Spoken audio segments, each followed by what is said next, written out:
আমাদের সামনে আছেন বরপেটা সত্রের সত্রাধিকারী ডক্টর বাবুলাল দাস মহাশয়। আমরা খুব সৌভাগ্যবান। বরপেটা সত্র হচ্ছে একটা পবিত্র তীর্থস্থান। এই বরপেটা সত্র সম্পর্কে ওনার কাছ থেকে আমরা কিছু শুনব আমাদের পাঁচফোড়ন চ্যানেলের জন্য। আমি ইউটিউব চ্যানেল পাঁচফোড়নের তরফ থেকে গার্গী কথা বলছি। আমি কি বরপেটা সত্রের সত্রাধিকারী বাবুলাল দাসের সাথে কথা বলছি? হ্যাঁ, আমি ডক্টর বাবুল দাস। নমস্কার। বরপেটা সত্রের মাহাত্ম্য সম্পর্কে আপনি যদি আমাকে দু চার কথা জানান তো খুব ভালো হয়। এর মাহাত্ম্য কি, মেন যে ব্যাপারটা? বরপেটা আসামের বরপেটা যেটা বৈষ্ণব আন্দোলন হয়েছিল 15th সেঞ্চুরিতে। বৈষ্ণব আন্দোলনে মহাপুরুষ শঙ্করদেব আর মহাপুরুষ মাধবদেব। মাধবদেব হলো শঙ্করদেবের শিষ্য। শঙ্করদেব বৈষ্ণব ধর্ম প্রচার করেছিলেন সারা আসামে। আবার শঙ্করদেবের শিষ্য মাধবদেবও অনেক গীত লিখেছে, অনেক নাটক লিখেছে, অনেক বই লিখেছে, শাস্ত্র লিখেছে। মাধবদেব স্থাপিত করেছিল এই আমার বরপেটা সত্র। আচ্ছা। ইংরাজিতে যাকে বলে, এটা মন্দির না, এটা সত্র, শ্রাইন, SHIRIN, শ্রাইন, এই সত্র। আবার এই সত্রটা স্থাপন হয়েছিল 1583 সালে, 1583 খ্রিস্টাব্দ। এখানে মাধবদেব স্থাপন করেছিল।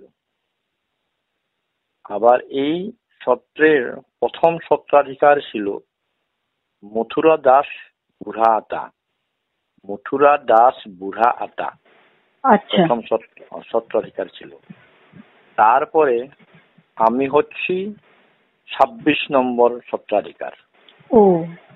1583 সাল থেকে বর্তমান পর্যন্ত আমি হলো 26 নম্বর। আচ্ছা। তারপরে এই যে সত্র, এই সত্রটা স্থাপিত হওয়ার পূর্বে শঙ্করদেব, মহাপুরুষ শঙ্করদেব এখানে এসেছিল। আবার কোসরজা নরনারায়ণ, এখন বেঙ্গলে, বিহারের রাজা ছিল নরনারায়ণ, ওই 15th সেঞ্চুরিতে। এই নরনারায়ণ বলেছিল শঙ্করদেবকে যে আপনি ভাগবতের যেটা বৃন্দাবনের কথা আমাকে বলেছেন, আপনি এইটা কি কাপড়ে কি ছবি দেখানো যায় না? তখন শঙ্করদেব বলেছিল দেখাইতে পারি। তবে বরপেটায় সেই সময়ে বরপেটার নাম ছিল তাঁতিকুশি, আর তাঁতিগুলো এখানে হয়েছিল। এই তাঁতিক দিয়া বৃন্দাবনী বস্ত্র বইছিল 15th সেঞ্চুরিতে। কি বৃন্দাবনী বস্ত্র? বৃন্দাবনী বস্ত্র, যেটা বস্ত্র লন্ডনেও আছে। আচ্ছা। যেটা বস্ত্র কোচবিহার থেকে ব্রিটিশ গুলো নিয়ে গেছিল। এই বস্ত্রটা হয়েছিল বরপেটায়, তাঁতিকুশিতে। তারপরে শঙ্করদেবের মৃত্যু হলো 1568 সালে। তার 15 বছর পরে যেটা বরপেটা সত্র স্থাপন হয়েছিল, আবার মাধবদেব স্থাপন করেছিল। মাধবদেব এখানে 7 বছর 6 মাস রয়েছিল। আচ্ছা। তারপরে যেটা প্রথম সত্রাধিকার হয়েছিল, সত্রাধিকারে এখানে এক্সপার্ট লোককে সত্রয় নিয়ে আসলো। গায়ন বায়ন, ভাগবতী, পাঠক, এইগুলোকে নিয়ে আসলো। আবার তারার যেটা জেনারেশন বাই জেনারেশন তারা সেবায়িত কর্ম এখনো করে আছে। গায়ন বায়নের বংশ অনুসারে এরকম করে আছে। এখানে 14 প্রসঙ্গ হয়। আধ্যাত্মিক কথাটা হলো চৈদ্য প্রসঙ্গ হয়। আচ্ছা, 14 প্রসঙ্গটা মানে কি? সরি আপনাকে আমি এখানে মাঝখানে। চৈদ্য প্রসঙ্গ মানে ভগবানের আরাধনা।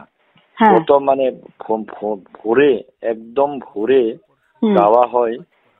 এটা গাওয়া যায় তেজরে কমলাপতি পরভাতে নিন্দ। এটা শ্যাম রাগের একটা গীত গাওয়া হয়। যখন মানে সূর্য ওঠেনি, ভোর বেলা। তারপরে গাওয়া হয় গোবিন্দ সলয় বৃন্দাবনে। তারপরে গাওয়া হয় ফতিমা, একটা প্রাতঃ সময়ে যশোয়া জননী কুসুম্বিত সামনে, এইরকম গাওয়া হয়। এটা দুটা প্রসঙ্গ হলো। তারপরে নামঘোষা একটা আছে, নামঘোষা লিখেছিল মাধবদেব।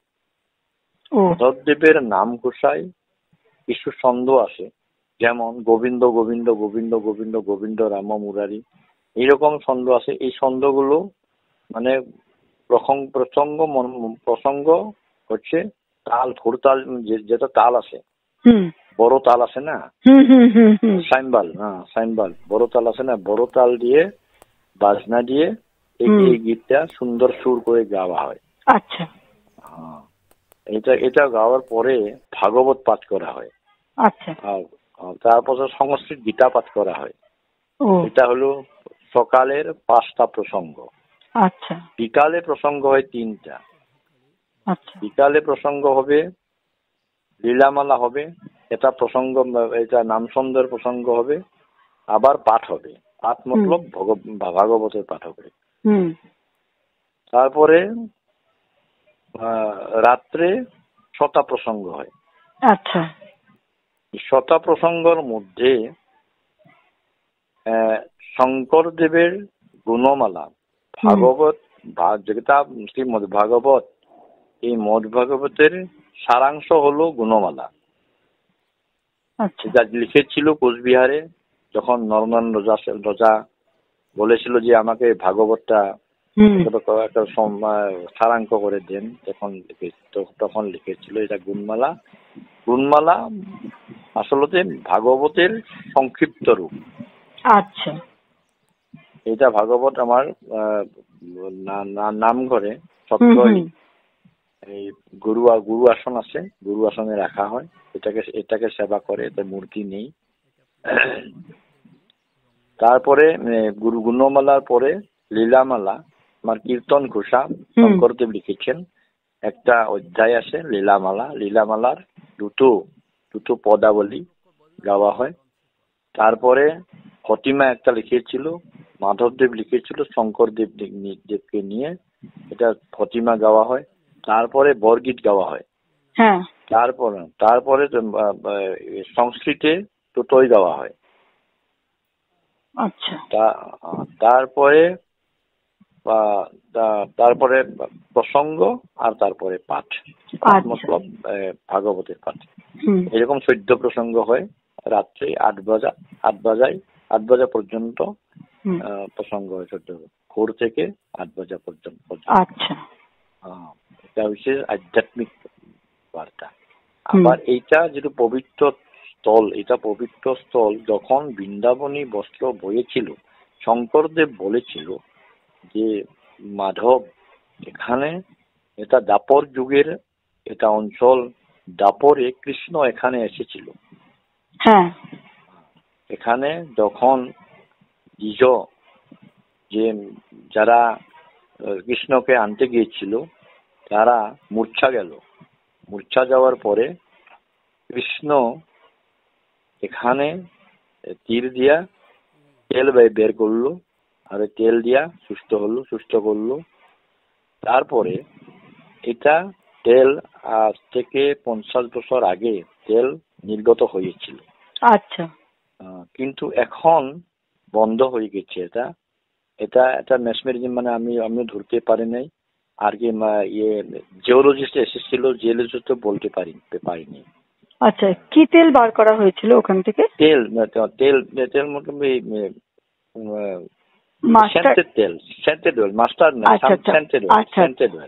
Scented oil.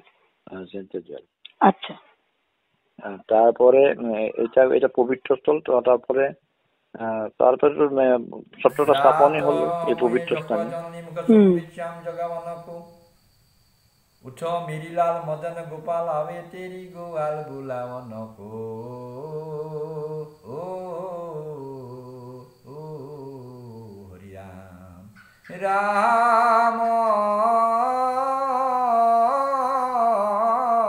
অবরুতিয়া লেহু মাখন সঞ্চপুরি মুরুরি লেহু শ্যাম বজাবন কো ও হে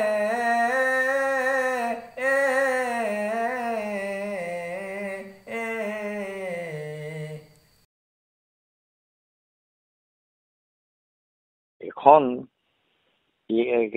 এখানকার বৈশাখ থেকে চৈত্র পর্যন্ত অনেক উৎসব আছে।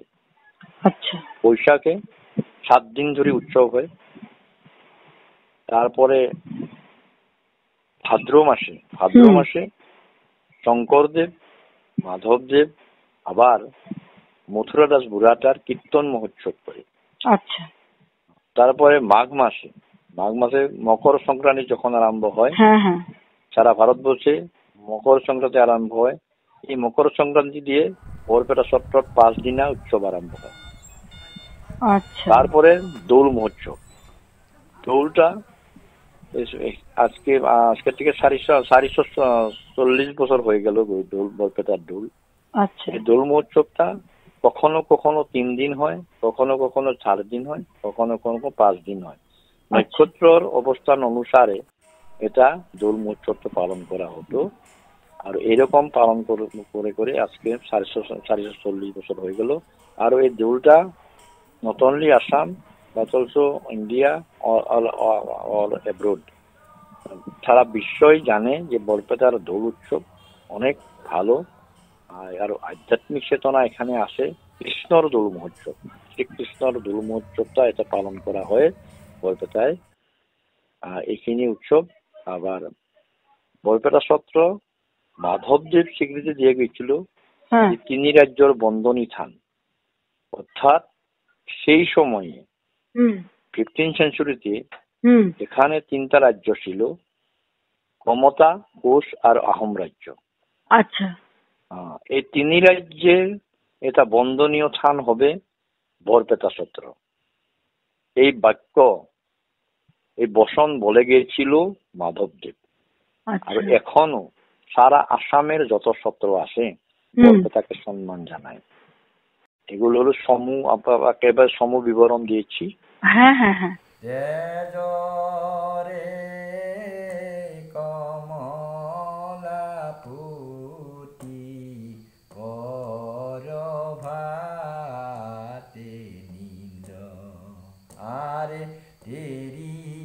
শান্দ মুখ পেখো উঠরে গোবিন্দ।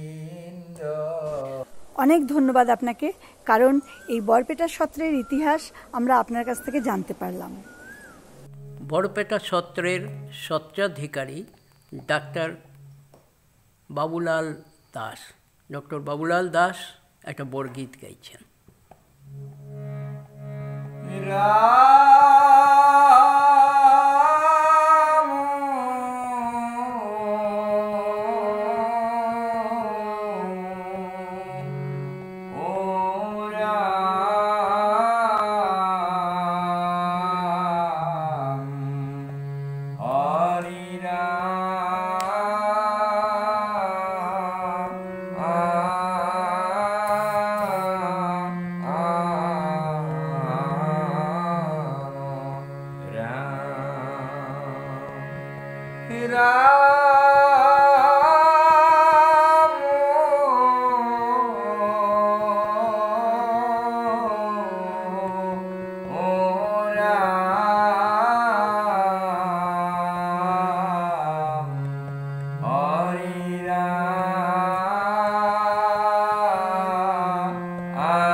কৃষ্ণ চলে গেছে মথুরায়।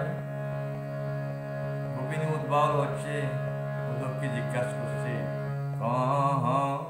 রে কহ প্রাণীর বন্ধুব, হে প্রাণ কৃষ্ণ কবে আবে,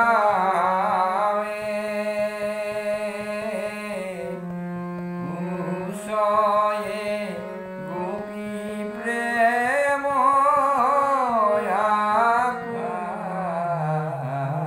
আগাবে, নাই সে তনু গায়ে।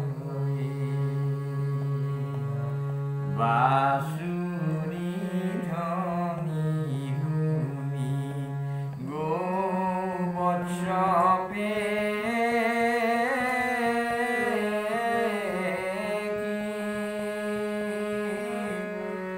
লাগে আগি গাৱে উদ্ধৱ সুখী, নাহি চেতন গাৱে।